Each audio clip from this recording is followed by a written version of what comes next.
이번에 들려줄 이야기는 신데렐라입니다. 옛날 옛적에 황금빛 도시에 아름다운 소녀가 살았습니다. 소녀의 이름은 신데렐라였습니다. 신데렐라는 어머니와 함께 행복한 날들을 보내고 있었습니다. 신데렐라에게는 꿈이 있었습니다. 그것은 바로 멋진 왕자님과 결혼하는 꿈이었습니다. 그러던 어느 날, 신데렐라의 어머니는 병으로 세상을 떠나고 말았습니다. 이후 신데렐라는 새어머니, 새언니들과 함께 살게 되었습니다. 신데렐라는 새로운 가족들에게 괴롭힘을 당하며 작은 다락방에서 살았습니다. 신데렐라는 구박을 받으면서도 착한 마음을 갖고 열심히 살아갔습니다. 시간이 흘러 신데렐라는 어느덧 어여쁜 어른이 되었습니다. 때마침 왕궁에서는 왕자님의 생일에 무도회를 열기로 하였습니다. 신데렐라는 무도회에 몹시 가고 싶어 하였습니다. 하지만 새어머니는 신데렐라를 무도회에 보내지 않겠다고 말했습니다. 그녀는 신데렐라의 예쁜 드레스를 찢고 무도회에 가지 못하게 하였습니다.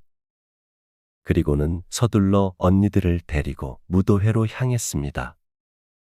신데렐라는 혼자 집에 남게 되었습니다. 아쉬워하는 신데렐라 앞에 놀라운 일이 일어났습니다. 마법의 요정이 나타나 신데렐라에게 화려한 드레스, 유리 구두 그리고 호박 마차를 선물했습니다. 그러면서 한 가지 약속을 하였습니다. 그것은 자정이 되면 마법이 풀리기 때문에 그 전에 무도회에서 나오는 것입니다. 신데렐라는 요정이 도움으로 호박마차를 타고 무도회로 향했습니다. 무도회에 도착한 신데렐라는 호박마차에서 내렸습니다. 아름다운 신데렐라의 모습에 무도회에 있는 사람들 모두가 신데렐라를 바라보았습니다. 새어머니와 새언니들 역시 신데렐라를 보았지만 그 아름다운 여성이 신데렐라일 것이라고는 생각하지 못하였습니다. 그때 멀리서 바라보던 왕자가 조심스럽게 신데렐라에게 다가왔습니다. 그러고는 신데렐라에게 춤을 청하였습니다. 신데렐라와 춤을 추게 된 왕자는 그녀에게 반하였습니다.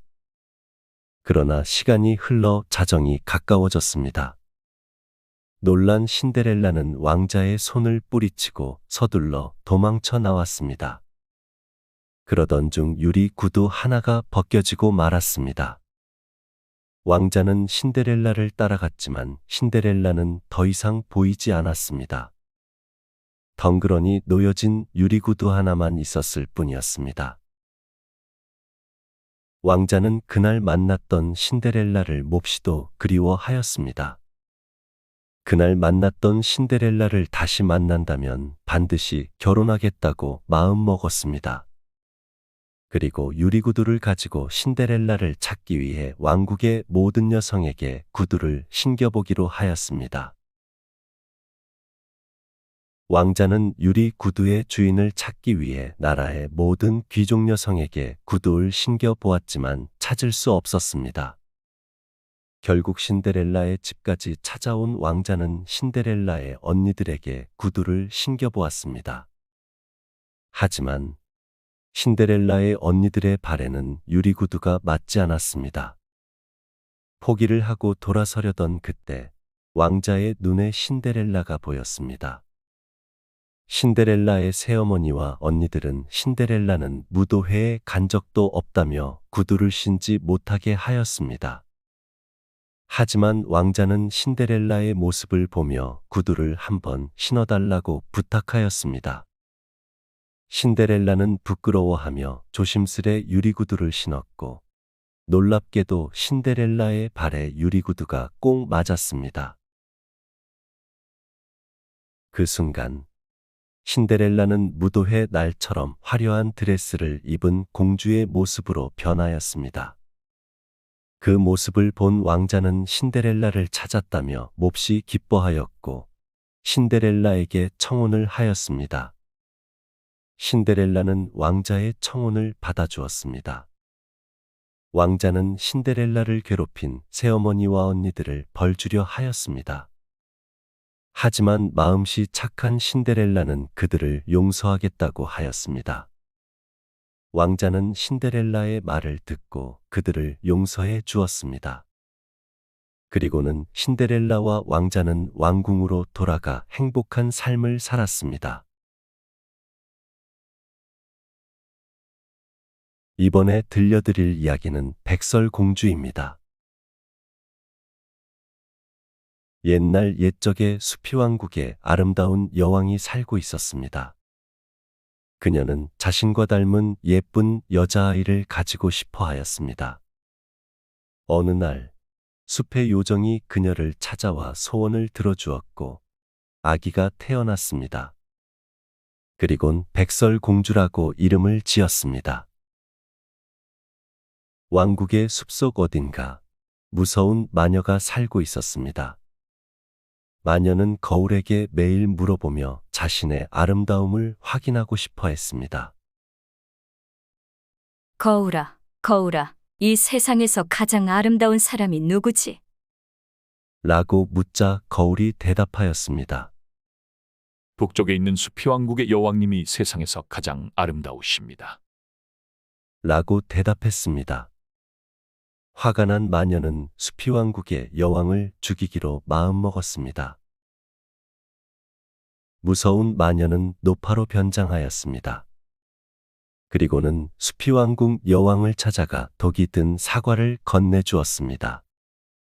여왕은 노파로 변장한 마녀를 알아보지 못하고 독사과를 받아먹었습니다. 그렇게 아름다운 수피왕국 여왕은 백설공주만 두고 세상을 떠나고 말았습니다. 수피왕국의 여왕을 죽인 마녀는 다시 거울에게 물었습니다. 거울아, 거울아, 이 세상에서 가장 아름다운 사람이 누구지? 라고 묻자 거울이 대답하였습니다. 당신이 세상에서 가장 아름다우십니다. 무서운 마녀는 굉장히 만족하며 깔깔 웃었습니다. 그리곤 수피왕국 여왕이 되어 왕국의 사람들을 괴롭혔습니다. 백설공주 또한 숲속으로 쫓겨나고 말았습니다. 그곳에서 백설공주는 일곱난장이를 만났습니다. 시간이 흘러 백설공주도 어느덧 아름다운 여성으로 자랐습니다. 난장이들과 숲속의 동물들 모두 백설공주를 사랑하였습니다. 하지만 행복한 시간도 잠시 왕국에서는 무서운 일이 일어났습니다. 어느 날 여왕이 된 마녀는 거울을 찾아가 또 물었습니다. 거울아, 거울아, 이 세상에서 가장 아름다운 사람이 누구지? 라고 묻자 거울이 대답하였습니다. 숲속의 난장이들과 살고 있는 백설공주가 세상에서 가장 아름답습니다. 이 말을 들은 마녀는 몹시 화가 났습니다. 백설공주를 찾아가 죽이기로 마음먹었습니다. 하지만 숲속에 살고 있는 백설공주는 이 사실을 알지 못하였습니다. 어느 날 백설공주는 약초를 캐러 숲속을 걸어가고 있었습니다. 그때 한 노파가 찾아와 백설공주에게 말을 걸었습니다. 그 노파는 다름 아닌 무서운 마녀였습니다. 그리고는 독사과를 건네주었습니다. 노파의 모습인 마녀를 알지 못하는 백설공주는 독이 든 사과를 먹고 깊은 잠에 빠져버렸습니다. 백설공주가 깊은 잠에 빠지자 마녀는 다시 거울에게 물었습니다. 거울아, 거울아, 이 세상에서 가장 아름다운 사람이 누구지? 라고 묻자 거울이 대답하였습니다. 백설공주가 깊은 잠에 빠졌으니 당신이 세상에서 가장 아름다우십니다. 무서운 마녀는 깔깔 웃었습니다. 그리고는 왕궁으로 사라졌습니다. 숲속에 친구들이 모였습니다. 백설공주를 깨우려 하였지만 깊은 잠에 빠진 백설공주는 깨어나지 못하였습니다. 독사과에는 마녀의 저주가 담겨 있었기 때문입니다. 숲속의 친구들은 몹시 슬퍼했습니다. 그러던 어느 날, 이웃나라의 왕자님이 숲속에 사냥을 나왔습니다. 사냥을 하며 정신없이 돌아다니던 그때, 숲속에 잠들어 있는 백설공주를 보게 되었습니다. 백설공주의 아름다움에 빠진 왕자는 백설공주에게 다가갔습니다. 그리고는 잠들어 있는 백설공주의 입에 따뜻한 입맞춤을 하였습니다. 그러자 기적이 일어났습니다. 독이 든 사과를 먹은 백설공주가 깊은 잠에서 깨어난 것입니다. 마녀의 저주는 바로 따뜻한 입맞춤으로 풀려나는 것이었습니다. 깨어난 백설공주를 보자 숲속의 친구들 모두 행복해했습니다. 이웃나라의 왕자는 백설공주를 구하고 수피왕국의 나쁜 마녀를 물리쳤습니다. 수피왕국에 있는 백성들은 백설공주와 왕자님을 사랑하게 되었습니다. 이후 왕자와 백설공주는 결혼하여 행복하게 살았습니다.